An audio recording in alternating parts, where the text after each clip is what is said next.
একসঙ্গে ৩-৪টা চাকরি, দিনে আয় ২.৫ লাখ টাকা। শুনতে অবিশ্বাস্য লাগছে, তবু এটাই সত্যি। ভারতের এক তরুণ ইঞ্জিনিয়ার ঘিরে এখন সোশ্যাল মিডিয়ায় চলছে তোলপাড়। উঠেছে চাঞ্চল্যকর অভিযোগ। কে এই ইঞ্জিনিয়ার? কিভাবে এমন কাণ্ড ঘটালেন তিনি? তার নাম সোহম পারেখ। মুম্বাই বিশ্ববিদ্যালয়ের এই মেধাবী ছাত্র জর্জিয়া ইনস্টিটিউট অফ টেকনোলজি থেকে স্নাতকোত্তর ডিগ্রি অর্জনের পর পা রাখেন প্রযুক্তির দুনিয়ায়। তবে তিনি যেন মেধাকে বানিয়েছেন আয় করার এক অলিগলি চক্র। হ্যাঁ, একসঙ্গে ৩ থেকে ৪টি প্রতিষ্ঠানে ফুল টাইম কাজ করতেন তিনি। প্রতিদিন আয় করতেন প্রায় ২.৫ লাখ টাকা। মাসে আয় দাঁড়ায় কোটি টাকারও বেশি। এর নাম মুনলাইটিং। একাধিক প্রতিষ্ঠানে গোপনে ফুল টাইম কাজ করার পেশাগত প্রতারণা।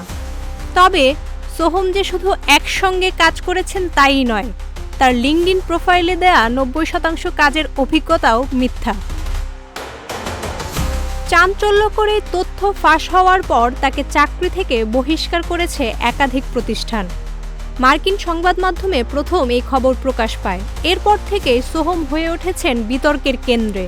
এমনকি এক প্রতিষ্ঠানের সহপ্রতিষ্ঠাতা সুহেল দোষী জানিয়েছেন, সোহম তাকে সরাসরি মেসেজ করে বলেছেন, আমি কি আমার ক্যারিয়ার নিজেই শেষ করে ফেললাম? এই পরিস্থিতি থেকে বের হবার কোনো উপায় আছে? কিন্তু সুহেল জানান, অনেকবার সতর্ক করার পরেও সোহম কথা শোনেননি। এখন প্রশ্ন উঠছে, এমন ধূর্তামি দিয়ে প্রযুক্তি দুনিয়ায় কতজন সাফল্যের মুখ দেখে যাচ্ছেন দিনের পর দিন, আর ধরাও পড়ছেন কজন? জান্নাতুল মা অর্পিতা, প্রজন্ম ২৪।